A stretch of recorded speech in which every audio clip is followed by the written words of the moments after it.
It's all too much. It's really all too much. And nobody's helping me. I'm not getting any help at all. I want to be with my nanny and mummy. That's what I want, really. It was three of us, you see. I know she might have done bad things sometimes, but sometimes she was really nice. And like when we used to all go out together, I'll sit down on the bed. I'll tell you about it. I feel dizzy too. Wait a minute. And she, because she's my mummy and I miss her. Nanny so badly. I really can't be alive any much longer at all. Within the next week, I've got to die. I'm going to go to a field somewhere, I think, and die. But I want my babies with me and I don't want to let them down. I know they only come across as ragdolls, but I want to die with them round me. I need them with me. And I want somebody to help me. I need somebody to get them out of the storage with me and take me to a nice field where it's lovely or somewhere. And I can die with them there. Because I can't carry on and then people aren't helping. I've got nobody. I've got no friends who really care at all. Just idiots who are not helping at all. Because I just don't understand it. So what happened here was I knew this really nice lady. I'm not going to say her name. I don't want to embarrass her.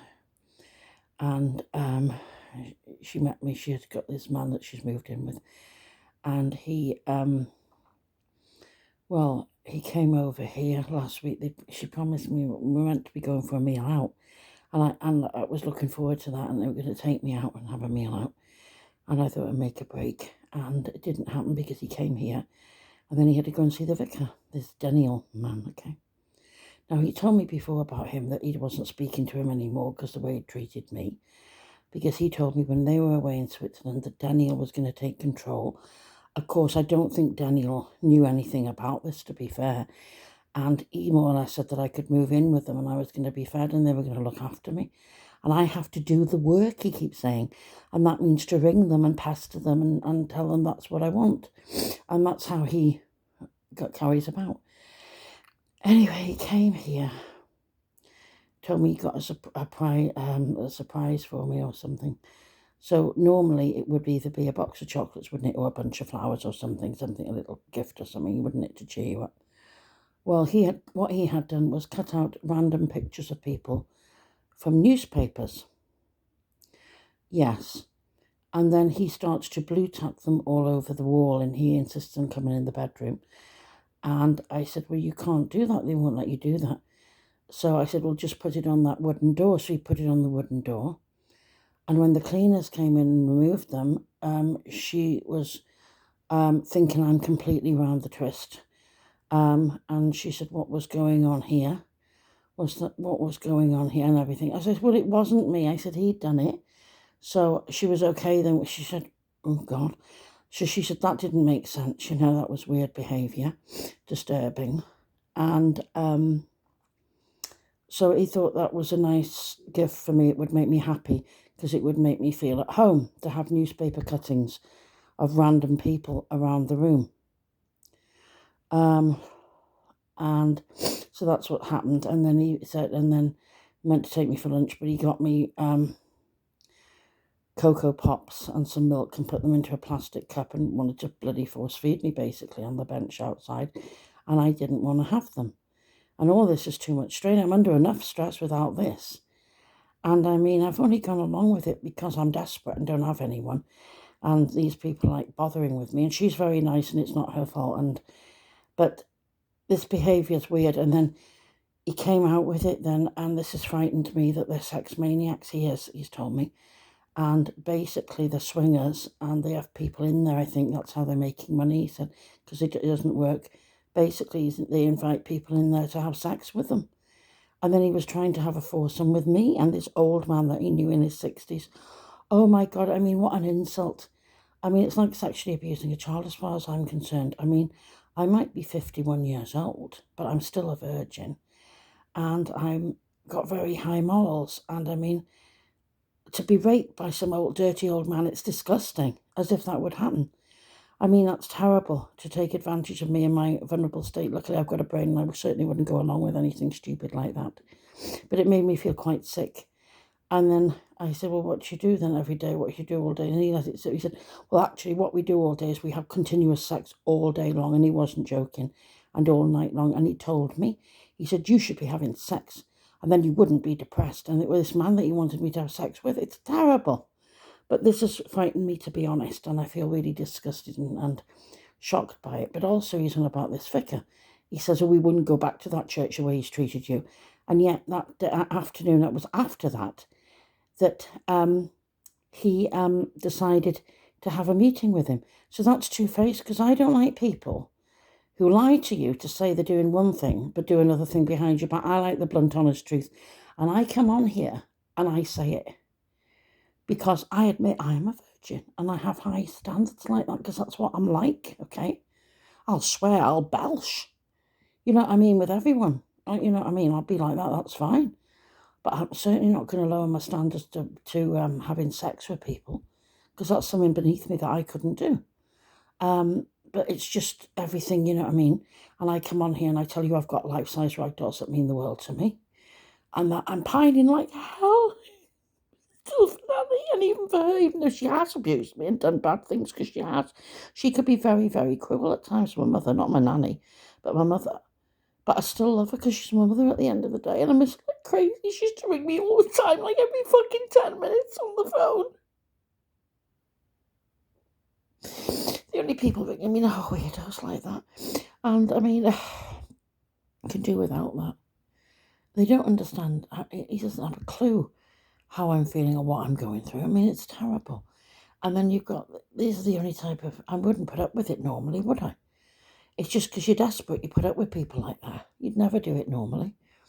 And I mean, the situation I'm in now is I'm at the mercy of this corrupt council, who everyone tells me what they're gonna do is line up the most horrendous place for you, so that what they'll do is it'll be so grim and disgusting that I won't be able to go in, and then they'll sign me off the books and say, we've offered her accommodation, she's refused it, she's to sleep. Well, they're going to make me sleep outside in a field in the cold winter, and they do that because they've done it before.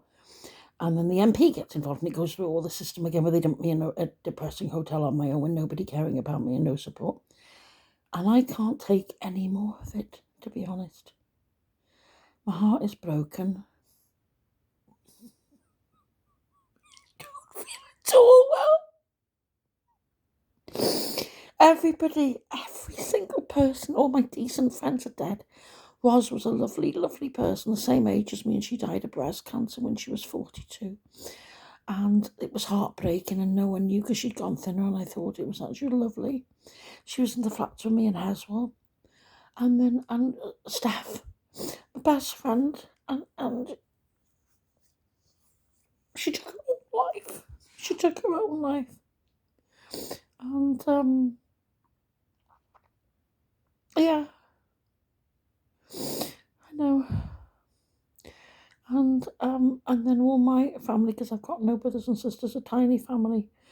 My grandmother died, my father died, as you knew all about that, and then my mother.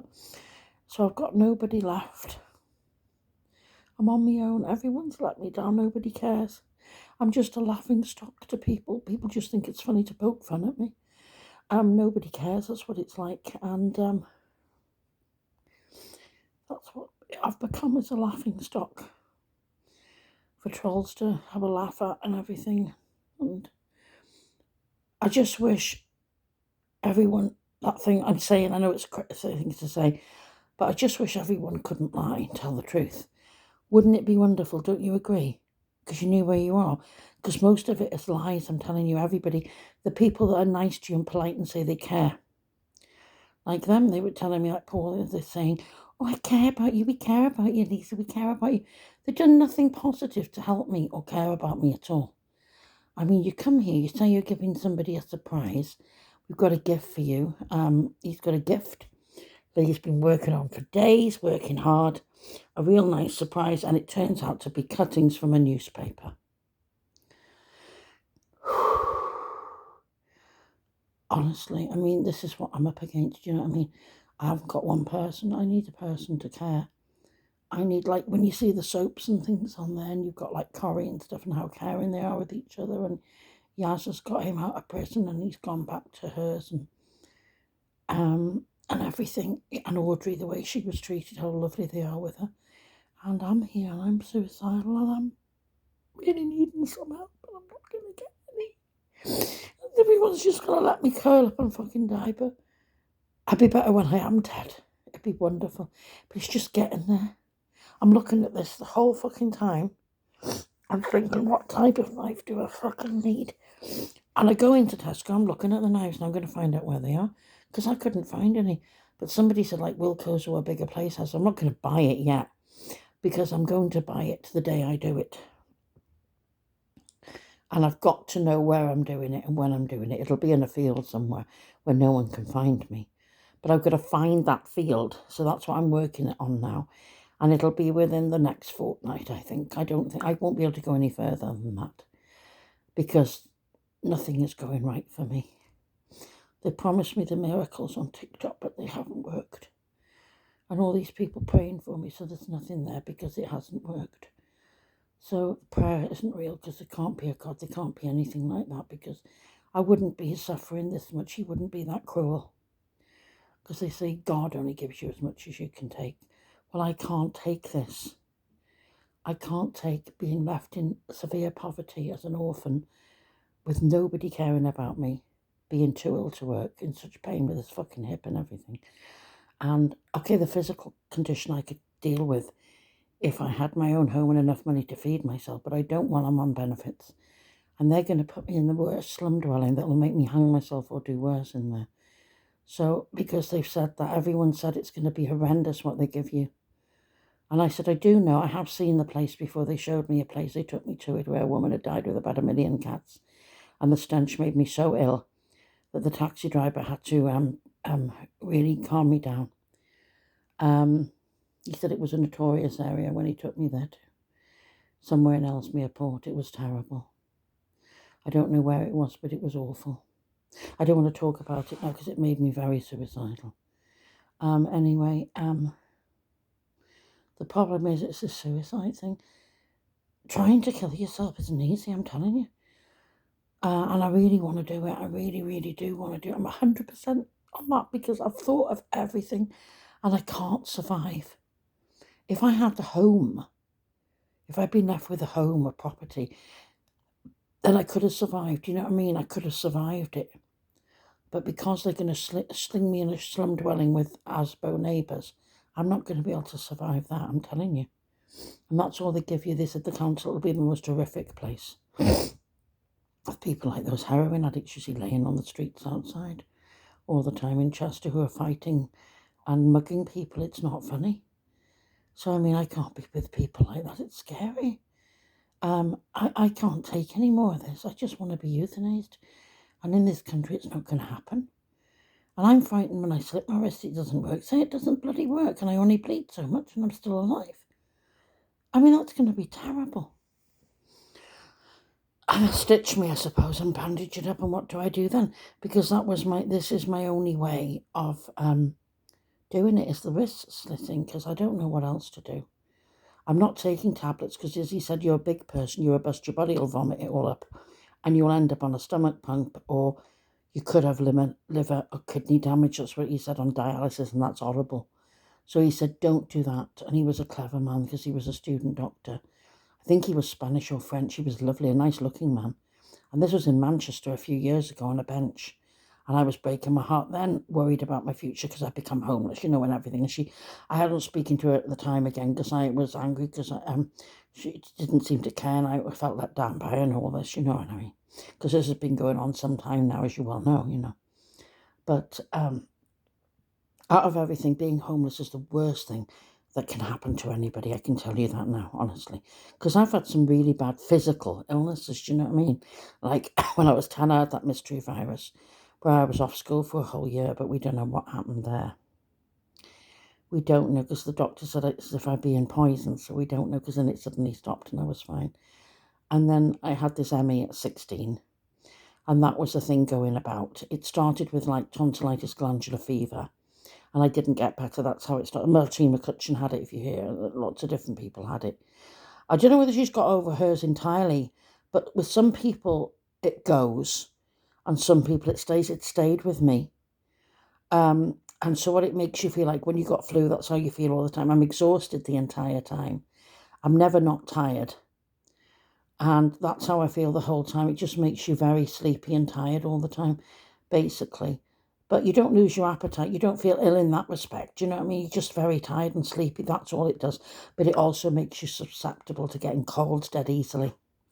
I pick up colds and coughs dead easily. Do you know what I mean? But I never got the COVID, which is weird. Anyway, I don't know about that one. Because I'm asthmatic. It brings on the allergies too. Because I never had asthma as a child, and I suddenly developed that when I had that at 16, and severe eczema, septic eczema. And so that's what happened to me at 16. And with the ME, you're unemployable, because if you fall asleep at work or you're too ill to go and you're not waking up, then they sack you. And I've been to this Job Centre Plus because I said, I'm not on enough benefit to eat. I can't afford to eat properly. What can I do? Because somebody said I could subsidise it up to so many hours.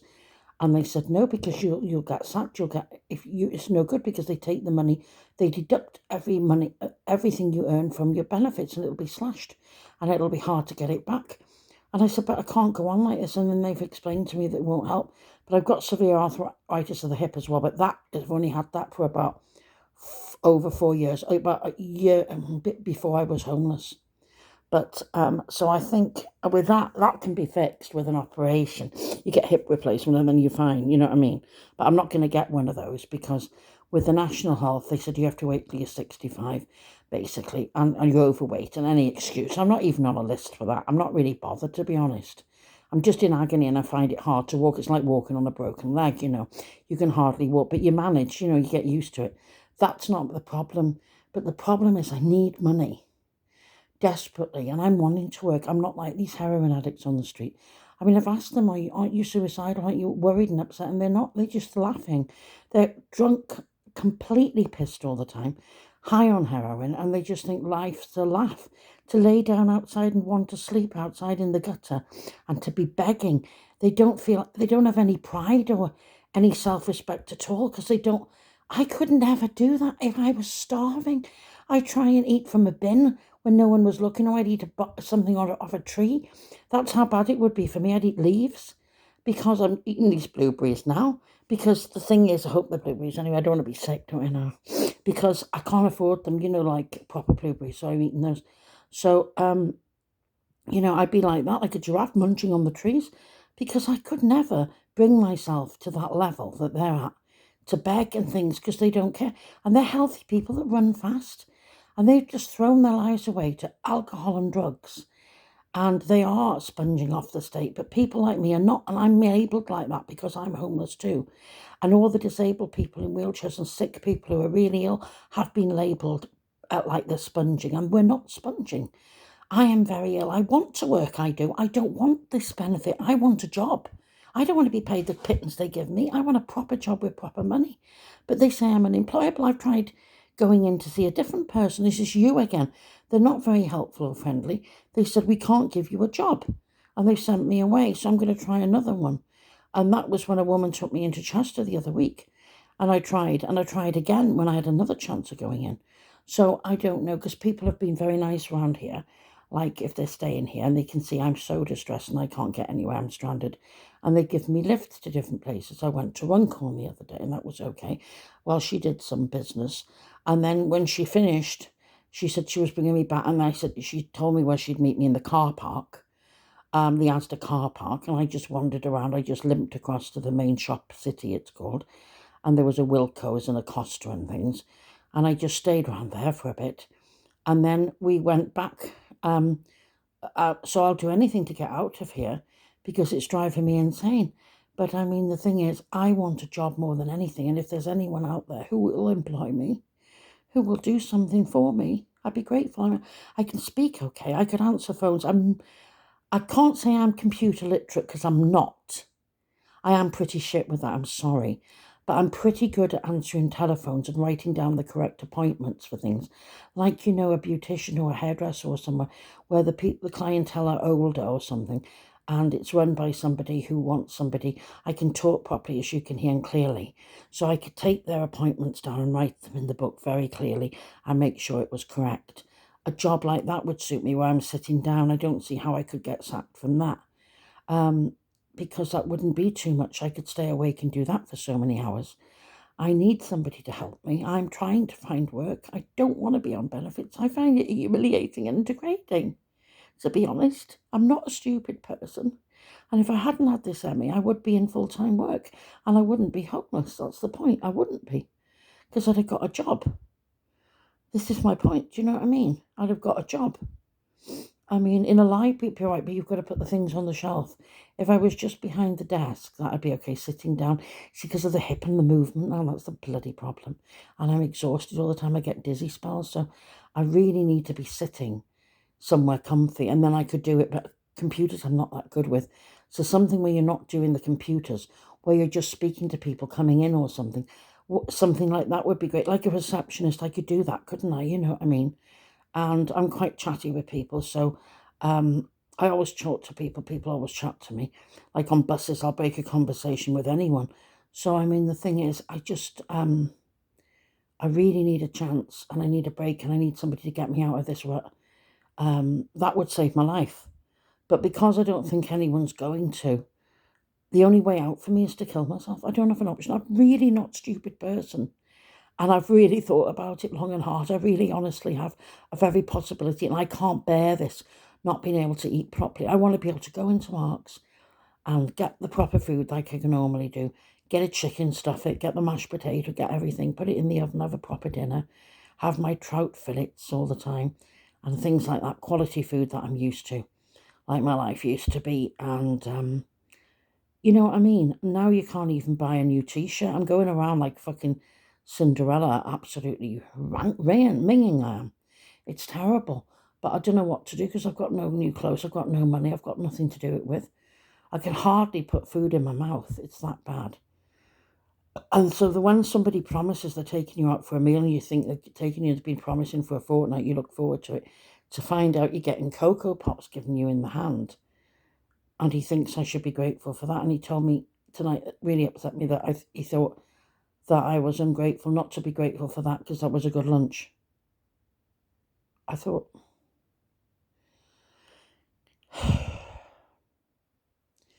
but I'm lying by being polite over this and agreeing and saying yes, yes, yes, yes, not to upset people. And that goes against my every grain in my body because I hate lies. My mother used to lie a lot, but I hate lies. Nanny never lied. I like blunt, honest truth. Even if someone's rude to your face and tells you they don't like you, I respect that person more because that person's genuine. The truth is genuine. The truth is what matters. Lies. If it's a lie, you can't trust that person because if they tell you a lie, how can you trust them? Do you understand where I'm coming from? That's what I mean because I've dealt with lies, so I know what it's like. So he lies saying, oh, he's never speaking to the vicar again. They don't go to the church. And then they let it slip that he was meeting him that afternoon. Then they'd been to the church the previous week. And then they're too busy this weekend, apparently, having constant sex to go anywhere. So I don't know what he's up about. I don't care anymore anyway, because they've let me down badly saying my friends, and they're not. Because if he was my friend, they wouldn't behave like that. They do something positive to help me. And then he said he's been ringing the doctor, but I've got a GP surgery, ringing the hospital to get me an appointment. As if they're going to, oh yeah, because he says I need mental help. That's rich coming from him, isn't it? Bloody hell, you know what I mean? I'm suicidal because of my circumstances. When I spoke to those lovely doctors on the phone from NHS 111, I've had a woman, then I had a man. They were lovely people. And they ring you back and they talk to you and they're empathetic and everything, really sympathetic towards me. And saying, yeah, they understood. They said mine wasn't a mental health issue. So tablets and mental health help wouldn't help me. They understood it was my circumstances. And he kept saying, bless you, bless you, bless you. Lovely man, the last man. Because it's just very bad circumstances that I find myself in because the majority of people do come from large families. So if I'd had a sister or brother, I wouldn't be in this predicament because blood is thicker than water and I would be living with one of those or they would be sorting me out with accommodation. They'd get me into a little flat and sort me out or something, or I'd stay with them till they did. And that's what normally happens. Do you understand me? But because I have nobody and I found out that all my friends weren't genuine, I haven't got any genuine friends at all. Just people that have used me, basically. And so it's just terrible, isn't it? Because I'm stuck in this world now with nobody who gives one flying shit about me, not one person. And I don't matter to anybody. I'm just invisible. And nobody will do a thing to help me, not lift one finger. And I'm unloved, unwanted in this hard world, cruel world, because it is. And I'm disabled and ill as well, unable to work. Living on basic benefits, living under the poverty line. Unable to cope. That's why I'm suicidal. So it's not because of depression or mental illness. Some people who are suicidal because of that, they have bipolar and different disorders, as the doctor explained. I don't have any of those conditions. I mean, I have OCD because I'm a nervous wreck with germs and things that's brought on by stress, and acute anxiety because I'm an anxious person. But that's the suicide and the depression is caused by, so antidepressants won't work at all, that is caused by my circumstances. Because if my circumstances were to change, say somebody came on here, gave me a job where it was paid well enough, I could give up the benefits and I could get into a lovely brand new little flat that I want, um, all rented or something brand new, that'd be enough for me. I'd be really happy and I wouldn't have to die. And then I could cope. I'd be really heartbroken about being on my own and everything. But I'd have a job to keep me busy and a chance in life. And then I could cope. Do you understand me? Whereas now I've got no hope at all because living on these measly benefits, I can't afford proper food. And it's not funny. I've just had enough, to be honest. I really have. I mean, I don't know how I've managed so far, to be honest, to keep alive. But I just can't understand it, how people think, because they're obviously thinking, some people are thinking very differently. Mind you, I think that man thinks very differently to most people, if you ask me. But, and the vicar probably, in fairness, he wasn't told all this. He'd made me think that the vicar was going to help me and that I have to work at him, he said. So I have to keep bringing this Daniel, or whatever his name is, because it's Welsh for Daniel, and keep harassing him. And his wife is desperate to have me in the house and feed me and all that. And they got a massive house, he said, that they're living in, because that's what he told me. So he's obviously been there, so I don't know. But he said he was very friendly with him and everything. And then he said he wasn't speaking to him anymore and they finished with him and weren't going to the church. But it turns out that they are still going to the church. And now he says that it looks like they're having orgies. That's why they didn't want me in the house, because that's what's going on. They said they're hoarders, but now I think it turns out that he's having wild orgy parties, and probably that's how he's getting money. They're having like prostitutes, basically, they've become. Can't believe it with her, because she's such a lovely woman, it's not her, it's him. But the thing is, it's terrible. And so I don't know, but I think that's what's going on by the sound of it. It sounds very seedy to me. The way he talked to me was disgusting. I mean, it made me feel quite sick, telling me I should be having sex. And he got this pervert of a man, another pervert friend of his lined up, some old, dirty old man. It's disgusting. It's like all these poor girls getting raped. I mean, in these countries now, they're 12 years old, little baby girls they are. And they're raping them with horrible old dirty men like that. And he was going to do that to me, and I might be 51, but I'm as innocent as them. My little babies. I mean, the world's so corrupt. These poor little things. I had a friend. I'm not going to put her name on here. And I haven't seen her for a while. With everything that happened. Because we had a falling out over my mother, because she didn't agree with what my mother was doing and said I should break free because it was making me ill at the time. And she was a lovely, sweet person, my age. And she had a severe anorexia and a self-harmer. Completely normal, but destroyed because she had been sexually abused from the age of 12 by her uncle and threatened that if she told anyone that he'd kill people in her family.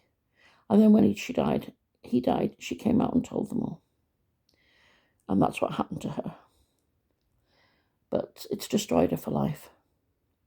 Because these sexual predators do. That's why I don't like them at all.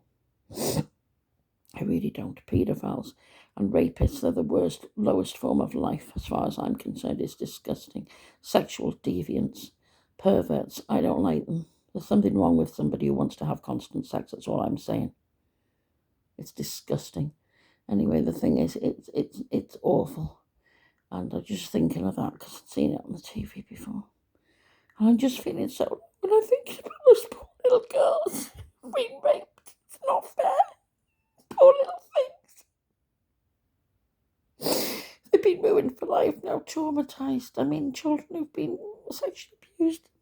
How cruel the world is. And these vile people are getting away with it. I just feel so.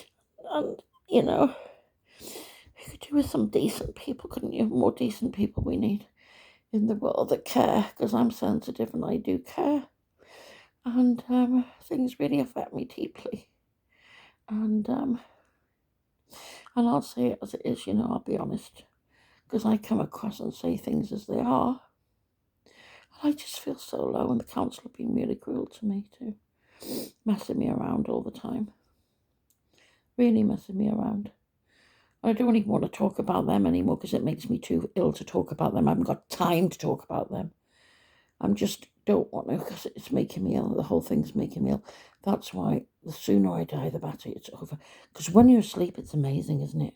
I can't get to sleep easily because I'm too upset. But about 4 a.m, I will drift off usually. And after that time, I'll get a few hours on and off. I'll wake up wanting to urinate or with a tickle in my throat or something. Because I seem to swallow my hair. I find that my hair's come down my throat and I have to pull it out. And a lot of the time I'm doing that, like a bloody fur ball with a cat or something. It's terrible. And I'm swallowing my hair because I molt. My hair drops out all the time. And I'm swallowing it. And then I wake up retching. And then it's hard to get back again then. And I'm exhausted with the ME, so I sleep in all day. Then I sort of get up, wander around for a bit, come back, sleep. And that's what I'm like all the time. I'm bloody exhausted. I go to sleep on the benches outside. I sit and I just go to sleep. Like a tramp, like an old person, like sitting there asleep. Because I'm so tired all the time. But I like sitting outside and outside if I can, by some trees. There is a tree area at the side where the car park, where the lorries are. There's 2 trees. And I feel safer near a tree. But anyway, I've made this video. It's quite long, I think, now.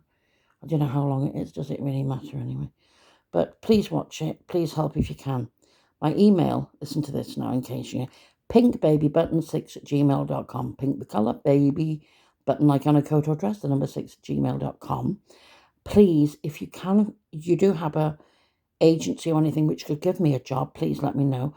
That's what I really want. I need a start in life. Or if someone can help me. If you're a billionaire and you want to bail me out, I'd be more than grateful. I don't want any sex of anyone or any perversion. All I'm after is true friendship, somebody to actually care and give me a chance in life. Because, I was just thinking about Bowler in Birmingham. They probably won't get to see that here. But if someone could pass it to them, the Born Again Christian movement, it was near New Street Station, the centre of Birmingham city centre. And Bowler was the lady in charge of the church. She wasn't the vicar. There was a vicar there, I think, like a pastor they have there. But he was a man, but I don't know who he was. But she was the one in charge of it all. She's a wonderful woman, so caring. Now what did she do? Do you know what she does?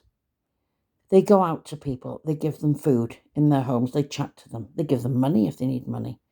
Like the old 20 or something. What else do they do? They have you stay with them if you want to stay with them. If you've got nowhere to go, if I was homeless and I had been down there, I'd have been in Burley straight away. They wouldn't have me on the streets. All these people have me on the streets. This Paul now, who says he cares about me and everything, I said, well, if I couldn't cope with being here, I was homeless, and what would you do?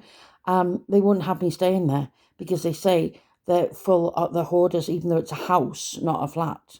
There's only 2 of them there.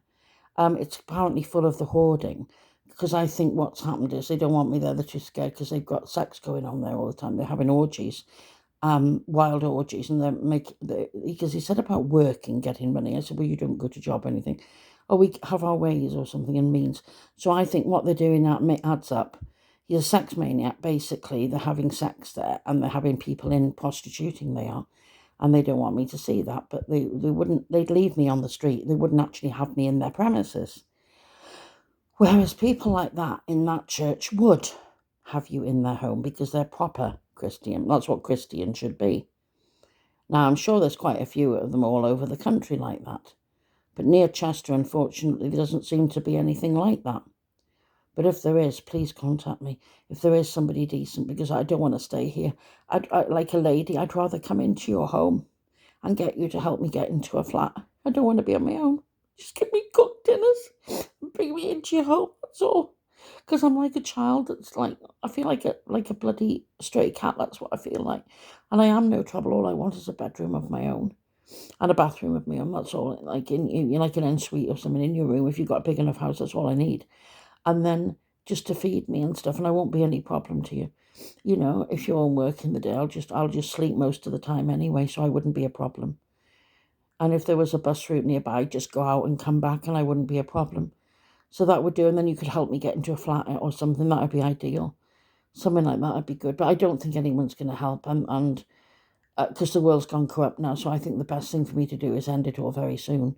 And that's what I'm going to do, because when I come off the phone after speaking to him, I feel much more suicidal than before.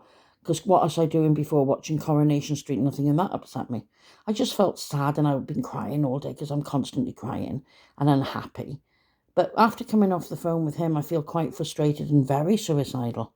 It angers me, it confuses me. Well, it would confuse anyone really, wouldn't it, anyway? But this video is extremely long now. It says 38 minutes. That can't be right. Anyway, I hope you watch it, and I hope you can help me in any way, and I'd be really grateful if you could get back to me. Thank you very much.